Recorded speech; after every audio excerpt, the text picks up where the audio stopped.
Eh bien, salut à tous et à toutes, on se retrouve pour un nouvel épisode des reviews diverses et variées, puisque ça fait un moment que j'ai rien fait, parce que déjà j'ai fortement diminué, voire arrêté les lives peinture. Là, ce soir, j'en refais un.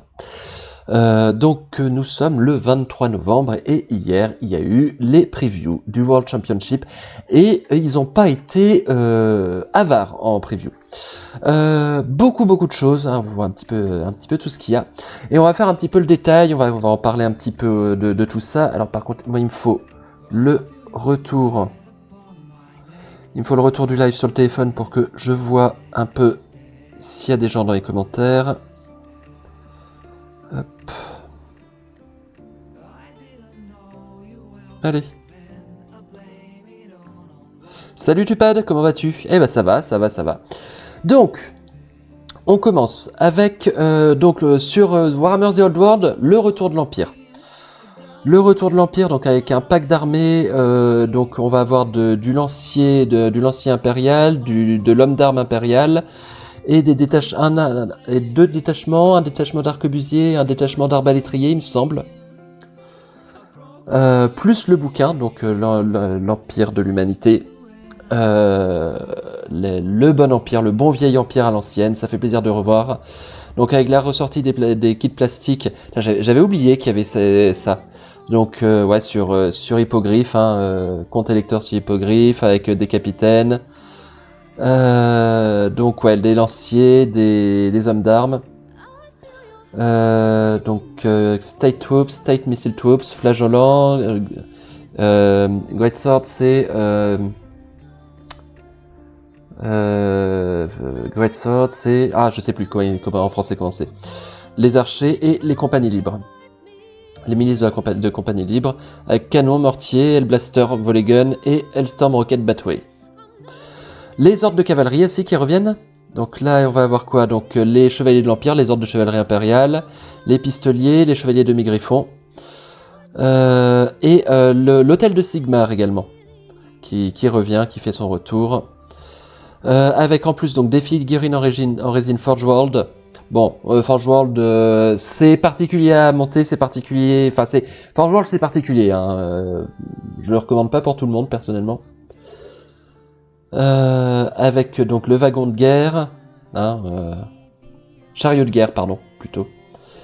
Des figurines métal avec un inquisiteur. Enfin, c'est pas un inquisiteur, c'est un répurgateur. C'est un répurgateur, ça, oui. Porteur de la grande bannière. Voilà, avec chevalier du soleil flamboyant, chevalier panthère, les grands maîtres du loup blanc, la garde teutogène. La garde teutogène aussi, sympa. Voilà, donc on va quand même avoir. Ah bah oui, voilà, voilà, c'était ça. Mais oui, attendez, c'est vrai que j'avais pas fait ça. Hop, voilà, on va remonter. Donc voilà, les arquebusiers, les arbalétriers, les flagellants. Les flagellants, alors autant sur Total War Warhammer 3, ils sont nuls, mais par contre je trouve qu'ils sont excellents en termes de design. Les épées... C'est pas les épées longues, c'est... Great Sword? Ah putain, je sais plus. Si vous le savez dans les viewers sur le stream, n'hésitez pas à me dire. Les archers et les milices des compagnies libres, mortier et canon, batterie feu d'enfer et canon à répétition, très très bon. Donc là on a du coup bien entendu les ordres de chevalerie, pistoliers et escorteurs, chevalier demi-griffe à lance, hôtel de guerre et le tank à vapeur bien entendu. Donc là voilà, les grands maîtres du loup blanc, les ingénieurs, sympa, grand maître de chevalerie. Non, ça c'est les gardes teutogènes. Ah, je sais plus. Ça fait tellement longtemps. Donc ça c'est les gardes Great Swords. Oui, mais Great Swords c'est en anglais. En français, je sais plus comment ils traduisent ça.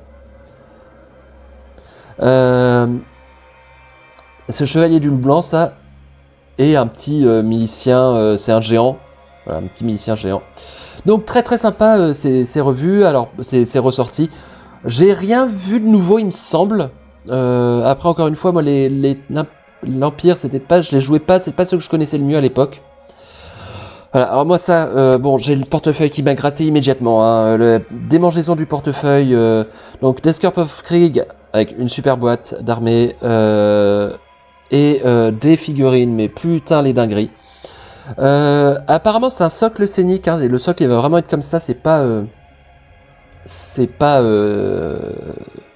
Enfin, voilà, c'est vraiment le socle qui est comme ça, qui vient avec tous les détails.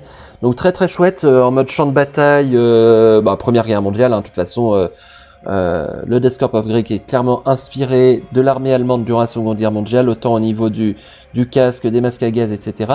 Et donc un cheval, si on regarde pas les sabots. Je sais que j'ai vu un peu sur Twitter que ça a pas mal gueulé sur le look du cheval. Moi je le trouve incroyable. Personnellement je le trouve incroyable. Parce que si on imagine l'évolution que auraient pu avoir des chevaux sur un monde en guerre, alors ça n'aurait pas cette forme-là, mais c'est une forme qui serait plus logique en fait pour. Salut Finibar, comment vas-tu? C'est une forme qui serait plus logique pour pouvoir mieux agripper sur des trucs, des surfaces boueuses. Parce que les sabots là-dessus, ça va glisser. Les chevaux, ils survivraient pas sur des mondes comme ça. Donc, moi, je trouve ça logique, en fait. Effectivement, c'est plus des chevaux, mais je trouve le design incroyable. Peut-être un poil lisse au niveau de la tête. J'aurais vu plus de volume, peut-être avec une...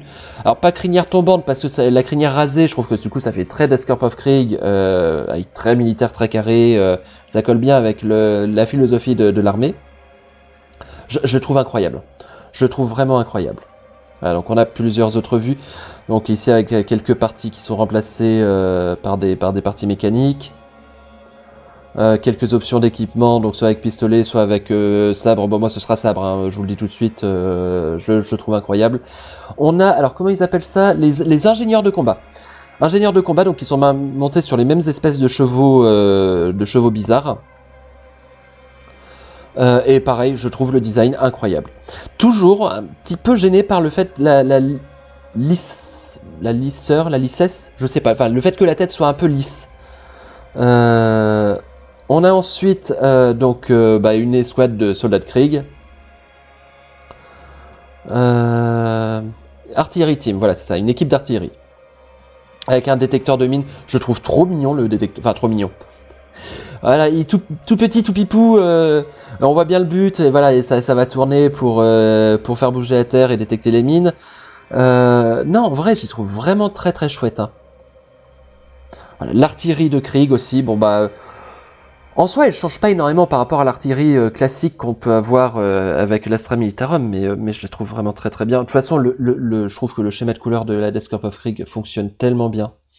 Le livre d'armée, le Codex Astra Militarum, qui va être donc la version comment ça s'appelle, version exclusive à la boîte d'armée, avec un super design, encore une fois, je la trouve formidable.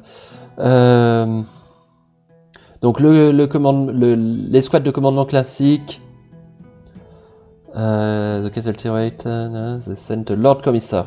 Donc un seigneur avec un seigneur commissaire. Très très cool. Très très cool. Les escouades d'armement lourd. C'est très sympa aussi. Hein. On voit bien la mobilité qui est apportée par les roulettes. Ah, franchement, pour moi, c'est un gros oui. Ah oui, alors ça, je vous ai pas montré la suite. Voilà, donc la suite de l'escouade de commandement, avec donc un officier, avec ça doit être un médic, sûrement. Le porte-bannière, putain, oh là là là là, la bannière, elle est tellement belle. Je l'avais pas vu la bannière encore. Et le vétéran. Je trouve incroyable ce reveal. J'avais pas regardé ça non plus. Faut que je regarde, hein. Faut que je pense à regarder. Oh aïe aïe, oh aïe aïe. Oh je veux. Oh aïe aïe, toujours plus, mais oui, mais bien sûr, c'est un grand oui. Bon, dites-moi ce que vous en pensez, moi je les trouve incroyables. Et j'ai le portefeuille qui me gratte très très fort. Ah c'est beau, ah c'est magnifique, c'est vraiment, mais je pouvais pas espérer mieux pour l'Astra Militarum. En plus, c'est bien, ça quitte un peu Kadia pour une fois, je trouve que c'est pas mal. Donc les chefs de clan, enfin les clans de guerriers Oruk qui sortent aussi, donc avec un nouveau codex. Des boss, alors les Obgrod, voilà. Slita boss, donc les boss coupe-gorge, on va dire. Les hôtels de guerre. Les totems de guerre, pardon. Les sorts persistants avec le pied de Gork. Enfin voilà, l'autre sort, là je connais pas vraiment les Iron Jaws, mais le design est sympa. Moi après c'est vrai que c'est pas, c'est beau mais je joue pas Eldar. Ah mais je joue Eldar. Ah oui mais attends, tu pad. Attends. Attends. Donc voilà, petite botte d'armée Oruk. Je m'y connais pas assez en Oruk pour avoir un point de vue éclairé, mais ça m'a l'air très très sympa. Pas de nouvelles figurines ceci dit, à part celle qu'on a vue là. Mais sinon voilà. Ah, t'as vu hier en live, t'as regardé en live toi. Donc ensuite on a les Evil Sons, les Gitmob. Pareil, la boîte de l'Army 7, elle est magnifique. Hein. Je le trouve superbe celui-là aussi. La dégaine du loup, on sent que c'est pas un vrai loup tel qu'on pourrait avoir, mais waouh, non vraiment il est très très beau avec la pose dynamique, dynamique et statique en même temps, mais tu vois. La patte qui est un peu surélevée pour faire contrepoids et pour avoir plus d'appui, pour éviter de basculer en arrière, je trouve que la sculpture, elle est top. Elle est vraiment top. Ouais, non, c'est... Oh, le loup. Et puis, c'est vrai que la peinture de Heavy Metal qui fait honneur, qui rend très très bien là-dessus. Les chevaucheurs de loup. Ouais, c'est marrant, ils sont à deux sur le loup. Bon, qui font beaucoup penser aux chevaucheurs de loup gobelins de la bonne époque. Pareil, les chars à loup. Et donc voilà, le petit livre qui va aller avec la boîte. Et ça, c'est quoi Bizarre Weapons, Doom Diver, Grots. Ah, c'est Catapulte à plongeur de la mort. Oh, trop bien. Ah, ça aussi, ça rappelle des souvenirs. Les catapultes à plongeur de la mort. Ouais, non, elles sont chouettes. Char à loup. Il manque plus qu'un petit Grom la panse là-dessus. Hein. Très sympa, avec les crânes de loups géants ici. Très très sympa. Très jolie figurine. Bon, ça pour le coup ça me dérange moins parce que c'est pas ma cam en termes de modélisme, mais sinon sur The Horus Heresy, on a ceci, donc qui s'appelle, alors je ne sais plus le nom, le l'Arvus Lighters, l'allumeur Arvus. Donc petit transport, petit véhicule à petite aérodyne de soutien. On a aussi le Malcador Infernus, qui est très sympa aussi, hein, très pour les Solar Auxilia. Tout ça c'est du Solar Auxilia, tout ça de toute façon. Le châssis de Redeo, ouais. Voilà, ça c'est le châssis de Redeo. Non. Attendez. Alors ça c'est le Valdor Tank Hunter, voilà, ça c'est le chasseur de tank Valdor, et ça c'est le Malcador Infernus, avec la réserve de Prométhéum derrière. Ça tu touches ça, ça fait un joli feu d'artifice. Hein. Et voilà, les châssis de Redeo pour les Dreadnought, donc là vraiment on n'est pas là pour déconner. Que de l'arme lourde à distance. Bon, je pense qu'en termes de jeu, t'arrives au contact, ils peuvent plus faire grand chose. Bon, ça reste un Dreadnought hein, quand même, mais... Donc avec 2 sets d'armes, soit avec le multiple lance-missile, soit avec le lance-missile le plus vénère, on va dire, et soit double railgun, soit canon laser. Ouais, non, très très bien, hein. Très très bien aussi, très très joli. Ça, je trouve ça... Alors, en fait, pour vous montrer un peu de quoi je parle, moi j'aime bien... Comment ça va avoir de la poussière sur celui-là. Moi j'aime bien sur mes dreads, essayer de leur donner des positions un petit peu dynamiques, un petit peu... je sais pas, alors, attendez, on va essayer de faire ça bien, de faire en sorte que ça se voit bien. Hop.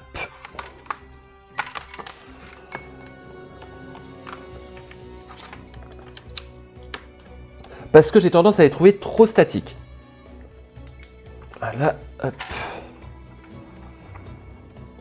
Donc voilà, moi la pose que j'ai donnée à mon Dread Brutalis, le dernier que j'ai monté là, en train d'enjamber des tuyaux, enfin des canalisations. Et je pense que sur le châssis de Redeo, ça va être très compliqué de faire ça. Ça va être extrêmement compliqué de donner des positions dynamiques. Donc, il est beau, mais je le prendrai pas parce que je pense que j'aurais vraiment du mal à lui donner quelque chose, à le rendre dynamique. Là, c'est vraiment station de tir immobile. Donc, je suis pas convaincu, on va dire. Hop, je rebranche ma souris, voilà. J'aime pas du tout perso. Je comprends qu'on n'aime pas, mais trop statique. Par contre, les chars sont vachement sympas. Et le petit Aerodyne là, il est très chouette aussi, je trouve. Un peu de release pour la Black Library, les ombres de Kane, Gotrek et Malénette, l'omnibus. L'enfer dur, donc ça c'est sur la garde impériale. Le roi silencieux sur les Nécrons. Par contre, encore une fois, la partie, le livre en version exclusive, limitée dans le temps, elle est superbe. Et le gros bouquin, celui-là il me plaît bien. L'art de Warhammer 40 000. Et celui-là, j'ai le portefeuille qui démange un petit peu. Je remplacerai bien le Ballistus par le Deredeo. Oui, alors c'est vrai que quitte à avoir un truc très statique, c'est vrai que le Ballistus c'est très statique aussi, mais il me semble un peu plus proportionné. En fait, vu la taille des armes sur le châssis du Deredeo, je me dis, mais en fait, comment il peut... Même si voilà, c'est Warhammer 40 000 et qu'on est habitué aux trucs disproportionnés, c'est too much. Alors que, voilà, sur le Ballistus, t'as quand même le châssis, le châssis qui est quand même bien solide, où on sent que c'est bon, quoi. Donc voilà, pas mal de sorties Black Library. Et enfin, voilà, là quand même, le gros truc, on les attendait depuis des années, ceux-là, hein, en particulier les joueurs Eldar. Le reveal des nouveaux Eldari. Là, c'est donc les Fire Dragons, les dragons de feu. On les attendait depuis tellement longtemps. Enfin, voilà, enfin. Je crois qu'il y a les scorpions, les scorpions qui n'ont pas été refaits.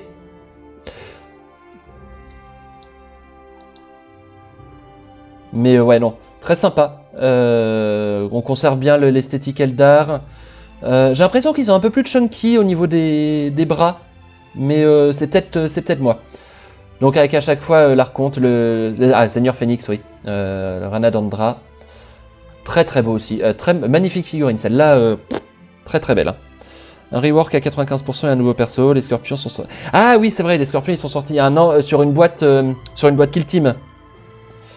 Il manque le rework de Karandras. Alors Karandras je vois plus, là je l'ai plus, hein, je suis désolé. Voilà, le Seigneur Phoenix, pas le Seigneur Phoenix, j'ai du mal par contre avec les noms. Azurman is the first Dire Avenger. Azurman, voilà, c'est ça. Je crois qu'il était pété en V10 lui. Enfin, qu'il est pété en V10 Azurman. Il me semble. Ou c'était en V9 qu'il était pété, je sais plus.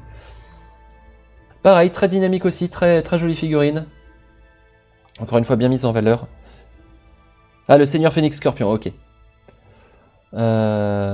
Et donc avec les... Oh putain, je sais plus comment... Par contre, les noms, je les ai plus. Hein. C'est terrible sur les... Swooping Hawk, les faucons... Les faucons, bref. Oui, Azurman est au-dessus, oui. Azurman, c'est lui. Ça, je l'ai, mais ça, c'est les faucons... machin. Faucons célestes, non, je sais plus. Très sympa aussi. Alors, j'ai toujours un peu de mal avec cette pose. Où t'as juste la pointe du pied qui touche. Alors, autant sur certains... Là, voilà, on a l'impression qu'il prend son élan pour ensuite s'envoler. Autant là, ça fait aucun sens. On a l'impression qu'il est en train de trébucher. D'ailleurs, la cheville est légèrement tordue. Les éperviers voltigeurs, merci. Donc, c'est une pose dont je trouve Games Workshop abuse un petit peu et pas toujours à bon escient. Alors là, celle-là, incroyable. Incroyable, celle-là. J'ai vu ça, j'étais comme un fou. Donc ça, c'est le Warp, les araignées spectrales. Et le seigneur, c'est l'exarque...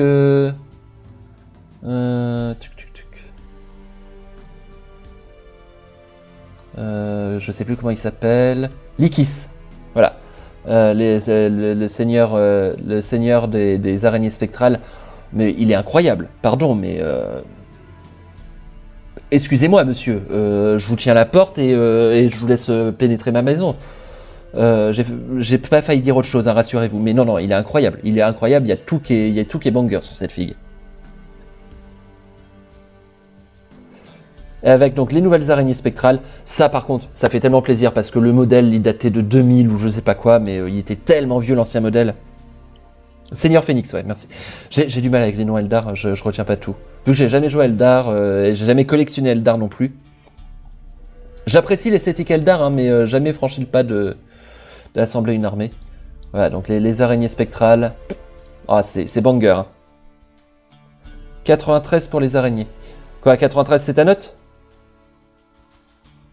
Ah, c'est le nombre, t'as 500 Eldar. Ben non, plus maintenant. En fait, ils ont refait toute la line-up. C'est pareil, hein, je crois que eux, il y a les nouveaux hein, qui sont sortis, mais je les ai pas vus, ou alors je les ai loupés. Guerrier de feu. Non. Il me semblait avoir vu un truc sur eux, pourtant. Ouais, alors j'ai rêvé. 93, année de sortie, d'accord. Ah oui, 93, ouais. Et donc voilà, avec le nouveau codex des Eldari qui va sortir. Ils ont annoncé quand même du très très lourd, et je trouve que la qualité de sculpte de Games Workshop ne cesse de s'améliorer d'année en année. Vengeur de 2006, ouais. Falcon Viper de V2. Effectivement, ouais. Les Vengeurs, ils datent de 2006, d'accord. Ok. Vengeurs, si je me rappelle bien, c'est les troupes de base, c'est ça? Enfin, c'est les soldats citoyens, quoi.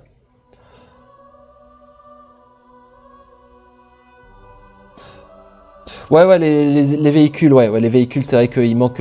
mais ils ont là toute l'infanterie est refaite. On aurait des nouvelles sur... parce que là, eux, ils vont sortir en 2025. Moi, je verrais bien une sortie genre avril-mai 2025 pour eux. Les gardiens, voilà, les troupes de base. Je verrais bien du coup un rework des véhicules qui est annoncé un peu avant leur sortie, donc en mars-avril. Eldar, j'attends pour mars. Ouais, bah on n'est pas très loin dans nos estimations. Moi je dis avril-mai, toi tu dis mars-avril, enfin mars. À 2 mois près, on a à peu près la même estimation. Donc ouais, je verrais bien un rework des véhicules d'ici un mois un peu avant la sortie, histoire de teaser et de maintenir la hype sur la sortie Eldar pour une sortie. Moi je verrais plus un peu plus tard dans l'année. Krieg en février, tu vois? Bah moi je vois Krieg en mars. Donc voilà, très très beau. Qu'est-ce que vous en pensez, vous, dans le chat? Moi, je les ai trouvés exceptionnels. Quand tu dis Krieg en février, ça a été annoncé, Krieg en février? Qu'est-ce qu'ils disent sur Krieg? J'avoue que j'ai pas tout lu.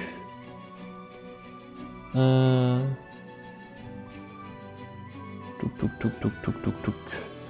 Non, c'est une estimation. Oh bah un stabaille.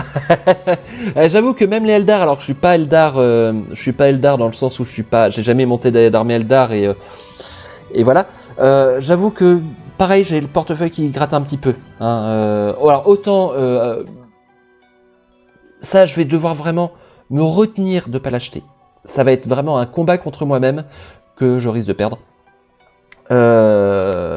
Autant tout le reste, je pense que je vais réussir à me retenir, mais pour les Krieg, pour les Death Corps of Krieg,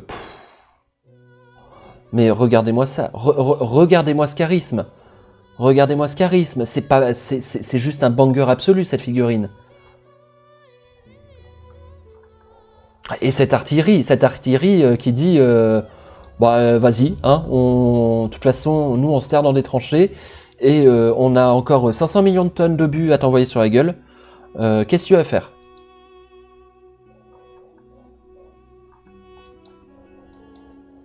Aïe aïe aïe. Bon.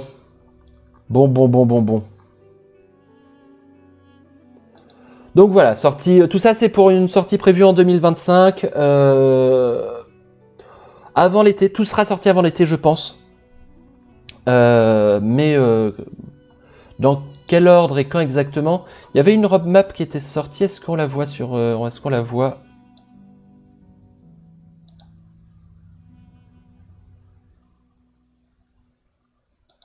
Est-ce qu'on la voit? Warhammer Community, c'était ça que je voulais. La roadmap... Non, non, non. Grogmas Calendar. Oui, il y a aussi le Grogmas Calendar que j'ai pas fait. Ouais, en attendant, aujourd'hui, on a aussi eu la sortie des Slave to Darkness. Bon, hein, est-ce qu'on s'en fout au vu de ce qui s'est passé? Bon, c'est très beau, hein, c'est très bien, c'est très joli, mais bon, voilà. Hein. Ils nous ont sorti des tels bangers hier que bon, les pre-orders d'aujourd'hui, Osef. Voilà, donc formidable. N'hésitez pas à me dire en commentaire ce que vous en pensez. Moi, j'ai passé un très très bon moment quand j'ai découvert tout ça. Vraiment un très très bon moment. Hein. Faudra voir aussi les prix, parce que c'est vrai que là, les prix commencent... ils sortent l'Empire et pas les elfes. Eh ouais. C'est vrai que petite annonce sur les elfes, j'aurais bien aimé. J'aurais bien aimé, mais je suis pas sûr je sais pas s'ils vont les faire au final. J'ai l'impression qu'ils backlash de plus en plus sur The Old World. The Old World. Enfin bref. Bon, sur ce YouTube, moi je vous souhaite une très bonne journée. J'espère que cette vidéo vous a plu. N'hésitez pas, le petit pouce bleu, le petit commentaire. N'hésitez pas à vous abonner également. Et je vous dis à toutes et à tous, salut, bye bye.